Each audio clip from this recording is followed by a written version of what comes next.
Un jeu électronique impliquant une interaction humaine. Telle est la définition la plus globale et simple d'un jeu vidéo. En effet, conceptuellement, lorsque l'individu joue à un jeu vidéo, il donne des commandes, en utilisant par exemple des boutons, des capteurs de mouvement ou des microphones, qui sont ensuite interprétés par un ordinateur, comme une console jeu vidéo ou un téléphone intelligent, qui lui renvoie ensuite ces données au joueur sous la forme d'images, de sons ou de vibrations. L'industrie vidéoludique est extrêmement jeune. Les premiers jeux vidéo sont apparus dans les années 1940, comme le Cathode Ray Tube Amusement Device en 1948, qui est considéré par beaucoup comme un des premiers jeux vidéo de tous les temps. Cette industrie s'est développée à une vitesse fulgurante lors des dernières décennies. Quoique d'un côté, ceci a été bénéfique pour ce marché, d'un autre côté, cet essor soudain a amené une certaine confusion et ignorance sur le sujet parmi la société. Ce point mène au but de ce court documentaire. Traiter les impacts concrets des jeux vidéo à partir d'angles psychologiques, économiques et artistiques dans le but de former la société sur ce thème et ainsi éliminer son ignorance.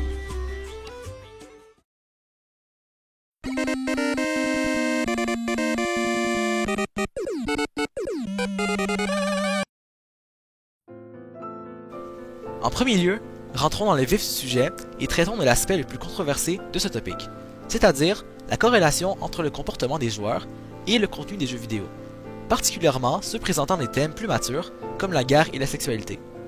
En effet, il est dans notre nature de désigner des boucs émissaires pour les problèmes de notre société, au lieu d'investir nos efforts afin de régler leur véritable source.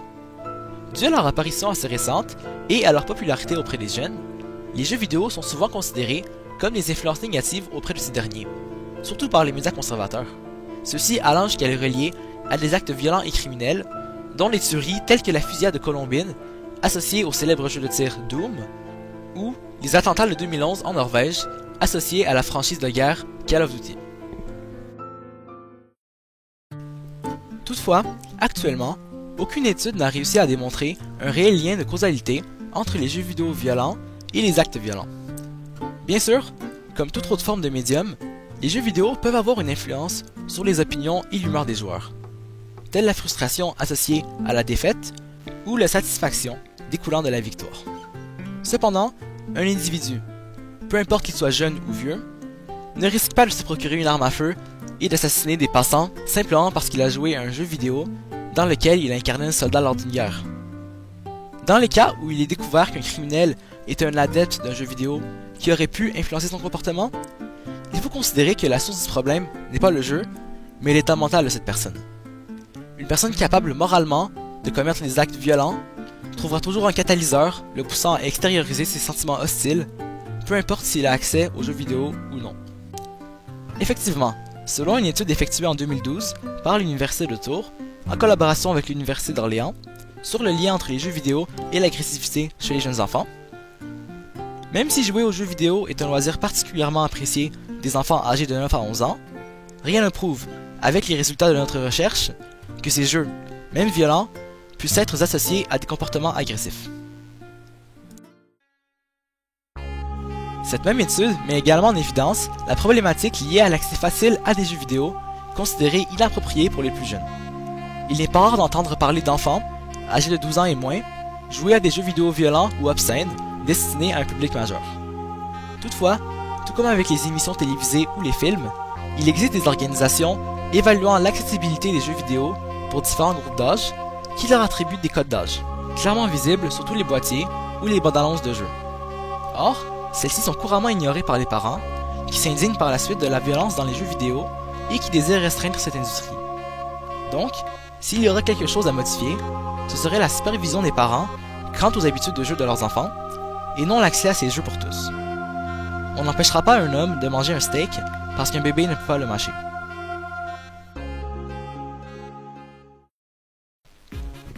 Au contraire, le jeu vidéo permet très souvent de se défouler et d'extérioriser nos sentiments négatifs dans un environnement virtuel au lieu de le faire dans la vraie vie, risquant d'affecter notre entourage. Tuer des personnages composés de pixels est préférable à des individus composés d'Oriane. Un des reproches les plus communs attribués aux jeux vidéo est leur potentiel addictif élevé. En effet, on ne peut pas se le cacher, il n'est pas extrêmement difficile de devenir accro aux jeux vidéo. Surtout que certains jeux sont développés pour que les joueurs doivent y investir des quantités énormes de temps pour pouvoir y profiter. Notamment avec les jeux en ligne et les jeux de simulation disponibles sur les réseaux sociaux et les téléphones intelligents. Il n'est pas rare d'entendre des histoires choquantes sur l'addiction aux jeux vidéo et sur les conséquences qu'elle a sur les personnes affectées et sur leur entourage. Les accros peuvent être affectés de troubles de sommeil et alimentaires, de négligence envers leur entourage, leur hygiène et leurs responsabilités, et même de symptômes physiques comme les yeux secs, la migraine et des douleurs au poignet et au dos. Toutefois, ce type d'obsession est loin d'être exclusif au monde des jeux vidéo. Des comportements similaires ont été observés chez les accros aux jeux d'argent. Cependant, une journée passée au casino a le potentiel d'être beaucoup plus néfaste, autant pour le portefeuille que pour l'esprit, qu'une journée passée à faire pousser du blé virtuel. Dans un même ordre d'idée, au lieu de persécuter l'industrie vidéoludique elle-même, il serait plus efficace d'investir nos efforts pour aider les individus dépendants, puisque ceux-ci, n'ayant plus accès à des jeux vidéo, risqueraient fortement de se tourner vers d'autres activités addictives telles que les jeux d'argent.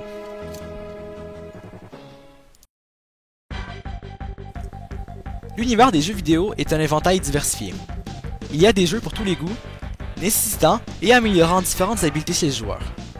En effet, les jeux vidéo sont des outils efficaces pour stimuler nos capacités et assimiler différentes connaissances.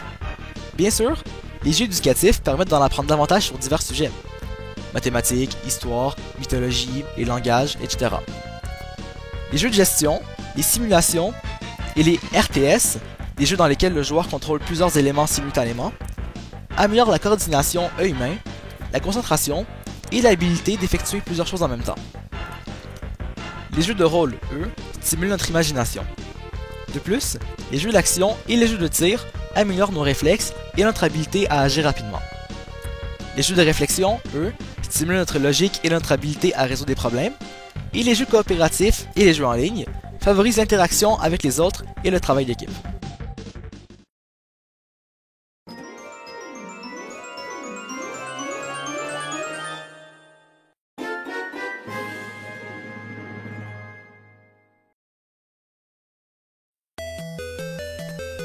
En second lieu, étant donné le fait que les jeux vidéo sont d'abord et avant tout des produits de consommation, il est essentiel de se concentrer sur leur impact dans l'économie.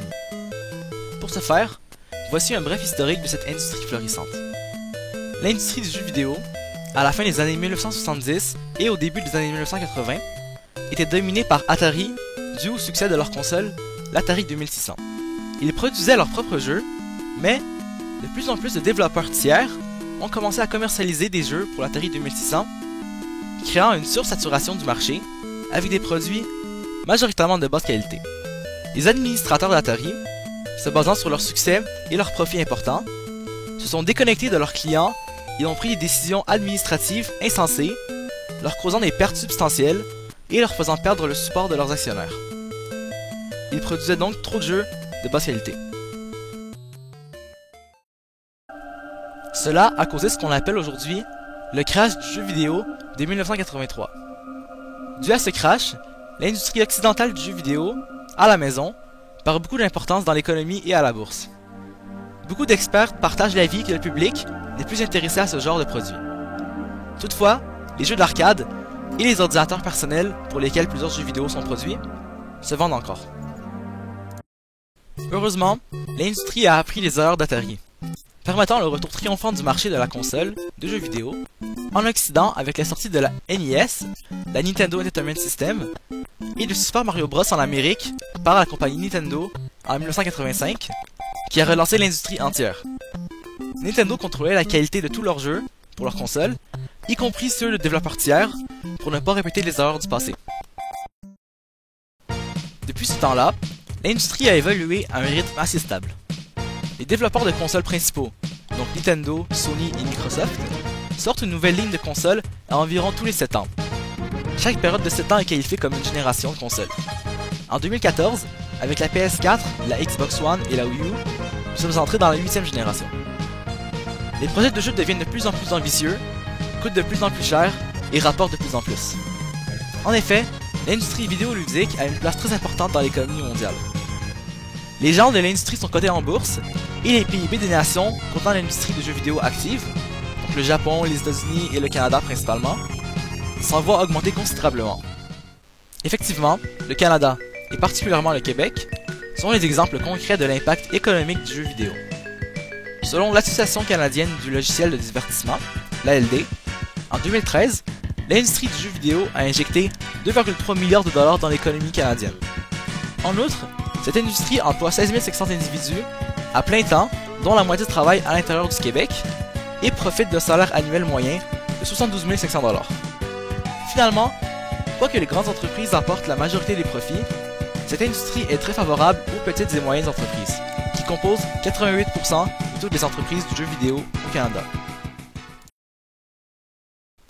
De surcroît, les jeux vidéo, qui deviennent de plus en plus réalistes, simulent de mieux en mieux notre société.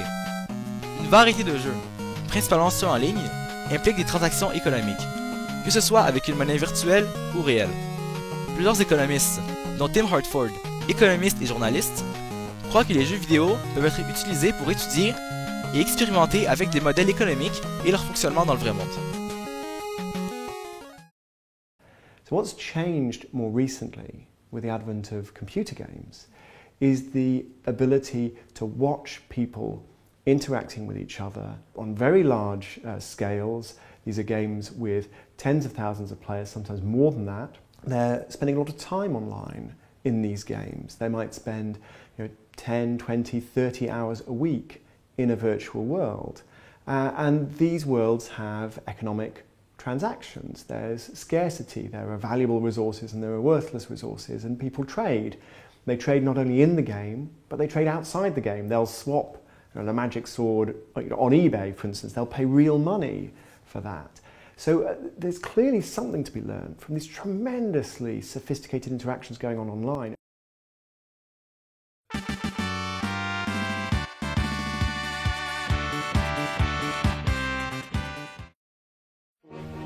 En troisième lieu, en tant que création, les jeux vidéo ont bien sûr un impact dans le monde de l'art et dans la culture. En effet, les jeux vidéo sont des œuvres d'art provenant de la combinaison de multiples formes d'art coexistant harmonieusement. Un des aspects les plus importants d'un jeu vidéo est sa bande-son. Depuis les premiers jeux vidéo, même avec les limitations technologiques de l'époque, des compositeurs talentueux ont créé des pièces musicales non seulement sublimes et appartenant à une infinité de styles, mais allant avec les événements se déroulant dans le jeu, renforçant les sentiments que les développeurs désiraient transmettre. Toute la musique accompagnant ce documentaire provient d'un jeu vidéo, ce qui vous donne quelques exemples de la qualité de l'art musical dans cette industrie. De plus, les jeux vidéo, tout comme les films et les peintures, adoptent des styles artistiques visuels distincts et démontrent la créativité des designers. Du réalisme des graphiques à la majestuosité des panoramas, au design des personnages et de l'environnement originaux, en passant par les angles de caméra, l'éclairage et les ombres, les jeux vidéo sont réellement des films interactifs, même les plus vieux, dû à leur capacité à stimuler notre imagination. En outre, d'innombrables jeux vidéo peuvent être considérés comme des chefs-d'œuvre narratifs. En effet, on peut y retrouver des récits complexes, truffés d'intrigues et de rebondissements, traitant de thèmes sérieux et controversés comme la religion, le racisme, la politique, etc., et contenant des personnages intéressants et du dialogue poussé. Ceci permet aux joueurs de s'immerser dans l'univers narratif des jeux vidéo, s'il est bien construit bien sûr, surtout puisque, contrairement dans un livre ou dans un film, les actions du joueur ont un impact sur celui-ci. Effectivement, les jeux vidéo ont l'avantage de proposer une expérience interactive profonde, chose impossible avec la plupart des autres formes d'art. Voici un extrait d'interview de Chris Melicinos, commissaire de l'exposition The Art of Video Games, donc l'art des jeux vidéo, ayant figuré au musée américain de Smithsonian, traitant de ce sujet. In games, there are three voices. There's the voice of the creator, there's the voice of the game, and then there's the voice of the player. And that is what separates video games apart from any other expressive form of media that we have today. We are invited by the artist to inject our own morality, our own worldview, our own experiences into the game as we play it. And what comes out is wholly different for everybody that experiences it.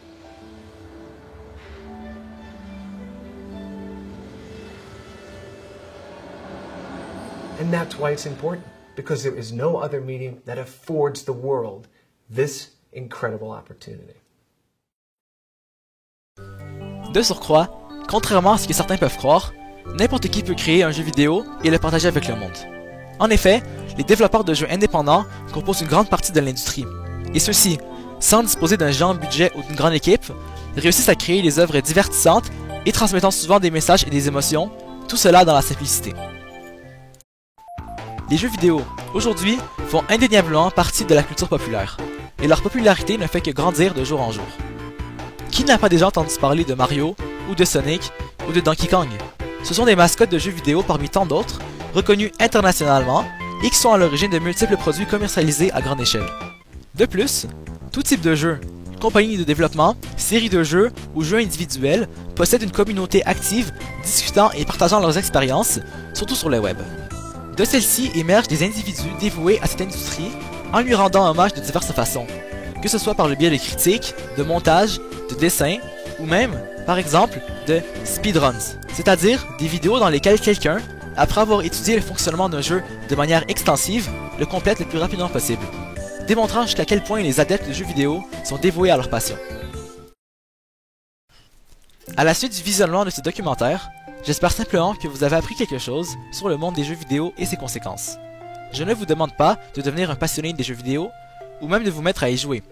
Je veux seulement que vous soyez informés sur le sujet et que vous formiez votre point de vue sur cette industrie de manière objective, non en la rejetant simplement parce qu'elle vous est inconnue. Sur ce, en considérant l'évolution rapide de l'industrie vidéoludique, nous ne pouvons pas savoir ce que le futur des jeux vidéo nous réserve. Mais, nous sommes sûrs d'une chose, il y aura toujours des jeux vidéo et toujours des joueurs.